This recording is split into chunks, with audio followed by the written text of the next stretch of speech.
दुनिया इस वक्त एक अजीबोगरीब दौर से गुजर रही है। कोरोना आया, फिर युद्ध चला और पिछले जितने 30 मार खां थे ना, वो महंगाई और मंदी के बोझ तले दबे हुए हैं। और जो नया वर्ल्ड लीडर उभर रहा है, जो दुनिया को लीड करेगा, वो भारत दिख रहा है। सारे पुराने समीकरण टूट रहे हैं। और कल ही मैंने आपको बताया था कि कैसे फ्रांस, अमेरिका, ब्रिटेन तक भारत को सलाम ठोक रहे हैं। लेकिन दुनिया भारत को सलाम ठोक रही है, यह देखकर दो देश जो हैं वो जल भुन रहे हैं, परेशान हैं। एक तो अपना पाकिस्तान है, उसका तो तय ही है कि वो इंडिया की तरक्की बर्दाश्त नहीं कर सकता।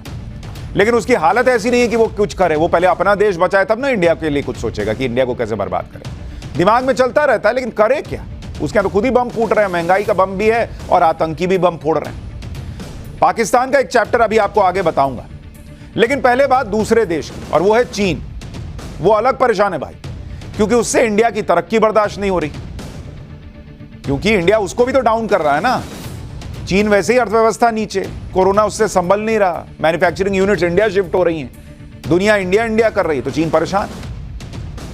दूसरा, चीन को सबसे ज्यादा खतरा भारत से है, क्योंकि ये वो भारत है, नया भारत है, जो बॉर्डर पर लगातार अपनी तैयारी बढ़ा रहा है, डिफेंस सेक्टर में तेजी से बढ़ रहा है, अपने हथियार खरीद रहा है, राफेल लेकर आ गया है, नए फाइटर जेट्स खरीद रहा है, उड़ने वाले भारतीय सैनिक, उनके बारे में आगे बताने वाला हूं, वो भी आ रहे हैं।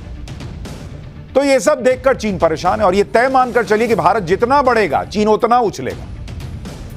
और प्रधानमंत्री ने कुछ ऐसे फैसले भी लिए हैं बॉर्डर को लेकर कि चीन का उछलना लाजमी है। लेकिन भारत की तैयारी और फैसलों के बारे में आपको बताऊं, उससे पहले आपको चीन क्या 3-5 कर रहा है वो बताता हूं बॉर्डर पर, क्योंकि इससे भारत और चीन के बीच टेंशन बहुत हाई होने के फुल आसार है। कुछ मीडिया रिपोर्ट्स के मुताबिक चीन अक्साई चीन तक रेल लाइन बिछा रहा है। लद्दाख का अक्साई चीन वही इलाका है जिसे 1962 की जंग में चीन ने अवैध रूप से हथिया लिया था, और अभी वहां चीन का कब्जा है। यह वही इलाका है जिसके लिए नेहरू जी ने कह दिया था कि वहां तो एक घास तक नहीं उगती, और उन्हें संसद में जवाब मिला था कि बॉस, मेरे सिर पर बाल नहीं उगते तो क्या मेरा सिर भी किसी को दे दोगे क्या? कहा जा रहा है कि उसी अक्साई चीन के इलाके में चीन अब रेलवे लाइन बिछा रहा है। ऐसी खबरें हैं कि यह रेल लाइन पेंगोंग झील के पास तक जाएगी, जो एलएसी के बहुत करीब है। चीन अपने जिनजियांग प्रांत से तिब्बत को जोड़ने वाली रेलवे लाइन बिछा रहा है। यह रेलवे लाइन 2035 तक पूरी होगी, यह बताया जा रहा है। इस प्रस्तावित शिनजियांग तिब्बत रेलवे का एक हिस्सा अक्साई चीन से होकर गुजरेगा, यह मीडिया रिपोर्ट्स में दावा है। रेलवे लाइन का पहला चरण साल 2025 तक पूरा हो जाएगा कहा जा रहा है, और यह शियागात्से से लेकर पख्तूत्सो तक होकर जाएगा। अक्साई चीन में रेलवे लाइन बिछाने से भारत और चीन में टेंशन बढ़ सकती है। हालांकि अभी वहां काम उस तरह से शुरू नहीं हुआ है। मीडिया रिपोर्ट्स कह रही हैं कि चीन ये कर रहा है। चीन की सेना आसानी से एलएसी तक पहुंच पाएगी अगर ये रेल लाइन बिछ गई। और अगर इतिहास को देखें तो यह प्रस्तावित रेलवे लाइन चीन और भारत में नए टेंशन की वजह बन सकता है। इसका इतिहास है, आपको याद होगा 1950 से ही चीन जो है वो अक्साई चीन पर अपना दावा ठोकता आया। जब चीन और भारत के बीच 1962 में जवाहरलाल नेहरू के समय युद्ध हुआ था, उस युद्ध की एक अहम वजह चीन का एक हाईवे था। यह हाईवे G219 है, और इस हाईवे का निर्माण चीन ने साल 1951 में शिनजियांग और तिब्बत को जोड़ने के लिए किया था। दिक्कत यह थी कि चीन का यह हाईवे लद्दाख के अक्साई चीन से होकर गुजर रहा था, और अक्साई चीन भारत का इलाका है। इस हाईवे को लेकर भारत की आंख तब खुली जब चीन अपने मैप में यह हाईवे दिखाने लग गया। उस वक्त की सरकार को पता ही नहीं चला कि हाईवे बन गया, जिसकी वजह से भारत और चीन में तनातनी हो गई थी। साल 1962 की जंग में चीन ने इस रोड को डिफेंड किया, और साथ ही वेस्टर्न फ्रंटियर पर तैनात अपनी सेना को और भारत की सीमा की तरफ आगे बढ़ाया, और अक्साई चीन के 38,000 स्क्वायर किलोमीटर के इलाके पर कब्जा कर लिया। जिस हाईवे की बात मैं कर रहा हूं, जिसको लेकर इतना तनाव उस वक्त भी हुआ था 1950s के आसपास और 60s के आसपास, उसके बारे में भी आपको जानना चाहिए। ये तस्वीर देखिए, ये जो आप लाल हिस्सा देख रहे हैं, ये जरा मैप में दिखाइए, ये अक्साई चीन का इलाका है जो करीब 1570 किलोमीटर का है, और ये आपको अक्साई चीन की लोकेशन पता चल गई। साल 1962 की जंग में चीन ने इस रोड को डिफेंड किया था, जो इसी अक्साई चीन से होकर बनाया गया था। अब आपको तस्वीर दिखा रहा हूं, वो रोड कौन सा था। ये जो आप अक्साई चीन का इलाका देख रहे हैं, जिस पर चीन ने कब्जा कर रखा है 1962 के युद्ध के बाद से, वहां ये शिनजियांग है, इधर तिब्बत है और इधर चीन है। तो चीन ने जो हाईवे बनाया, ये जो आप हिस्सा देख रहे हैं, इसी हाईवे को लेकर बड़ा तमाशा हुआ था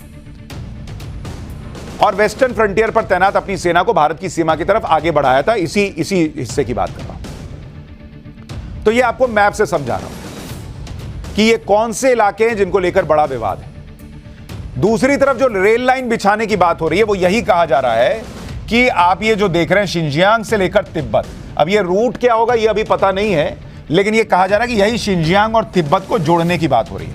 लेकिन अगर आप एक चीज गौर करेंगे यहां पर कि यहां पर अगर आप इसको देखें, यहां से लेकर और ये तिब्बत, अब ये नहीं कि यही रूट होगा, लेकिन यहां रेल लाइन जो है वो बन जाए, ये चीन का प्रयास है।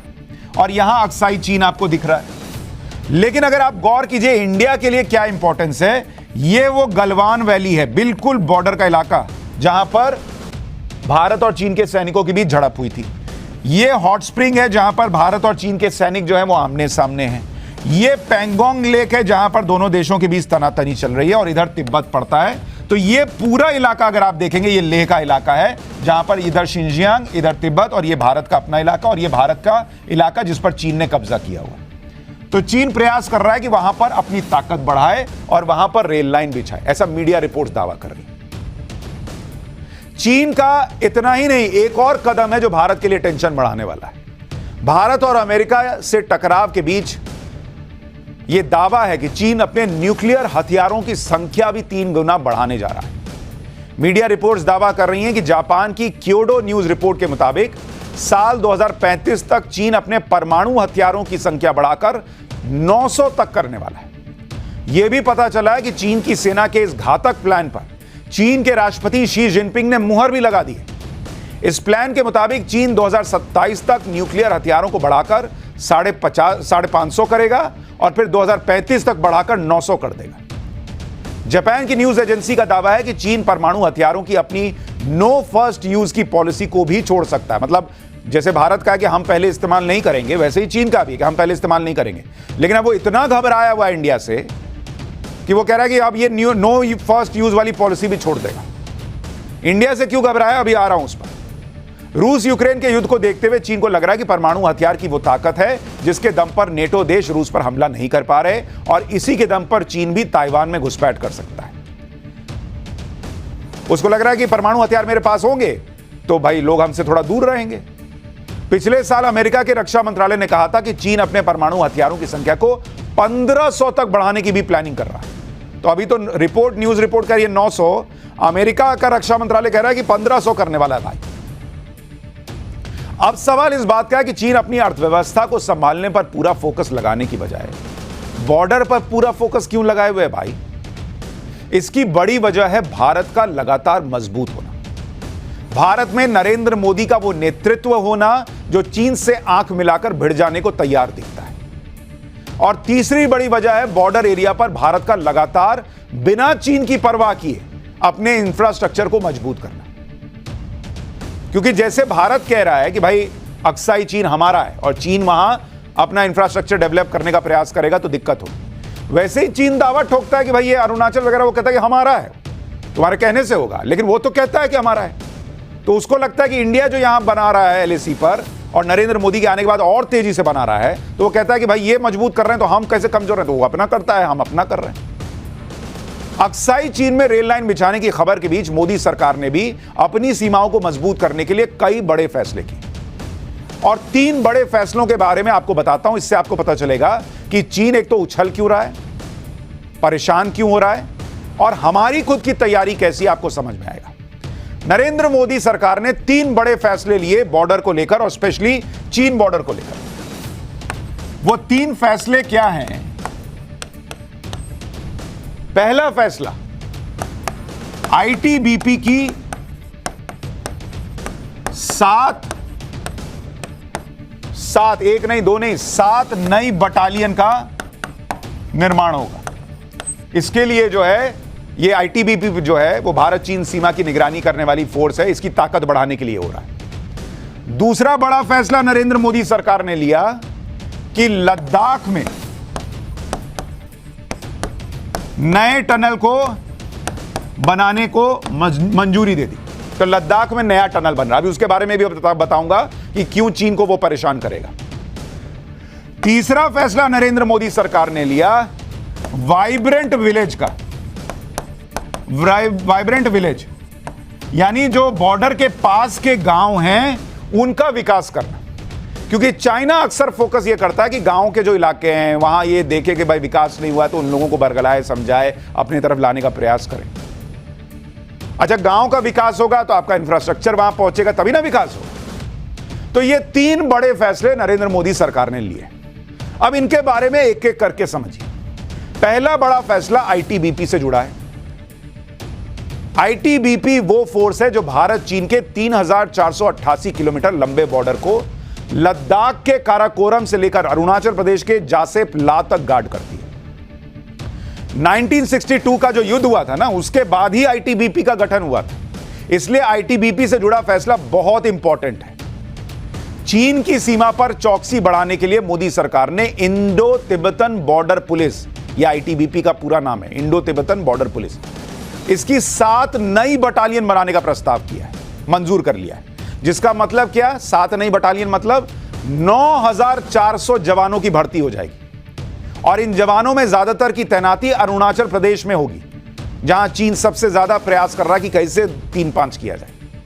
ज्यादा जवानों की तैनाती से बॉर्डर की निगरानी बेहतर होगी, चीन की घुसपैठ की हिमाकत भी कम होगी, इसलिए चीन परेशान हो रहा है कि अरे यार ये तो हमसे 4 कदम आगे सोच रहे हैं।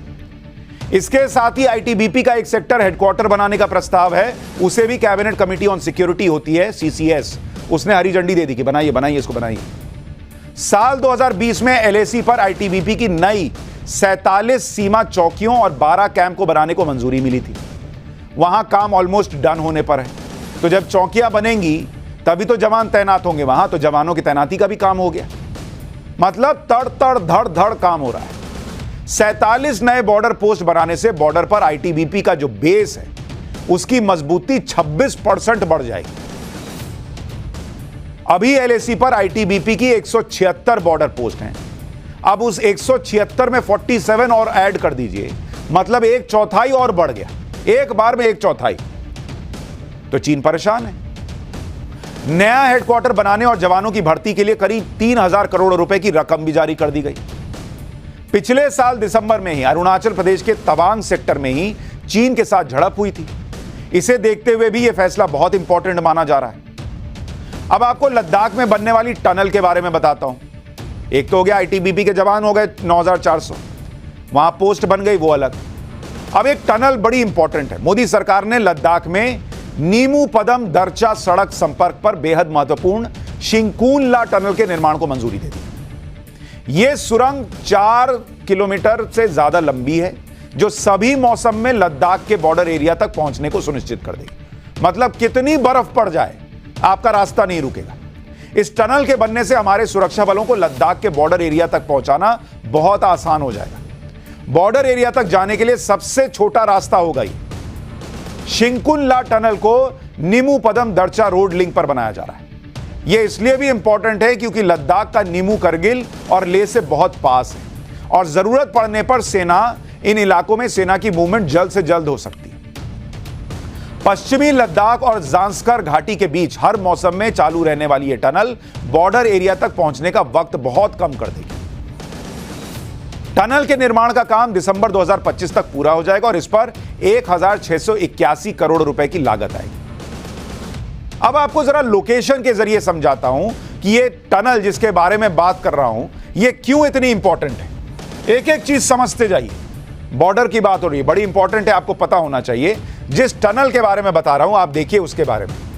चीन की टेंशन बढ़ाने वाली टनल जो है, यह वो टनल है जिसके बारे में आपको बता रहा हूं। यहां आप देख रहे हैं, यह लेह हो गया, दिखा रहे हैं पास से, हाँ यह लेह हो गया, यहां पर नीमू है, यह पदम है और यह वो इलाका है जहां पर कहा जा रहा है कि टनल बनेगी। यह हिस्सा देख रहे हैं। अब ये और यहां दारचा है और इस तरफ चीन है। अब यह कहा यह जा रहा है कि यह जो इलाका है यह 16,000 फीट की ऊंचाई पर। तो होता क्या है कि यह जो पूरा रूट है यहां पर भयंकर बर्फबारी होती है और जब बर्फबारी होती है तो यहां पूरा बर्फ जम गया तो आप कैसे जाएंगे। तो अब नरेंद्र मोदी सरकार क्या कर रही है, यहां पर एक टनल बना दे रही है ऑल वेदर। अब तुम गिराओ बर्फ, जितना बर्फ गिरा दो कोई फर्क ही नहीं, यहां टनल बना रहेगा, धप से अपना गए निकल के सीधा ले।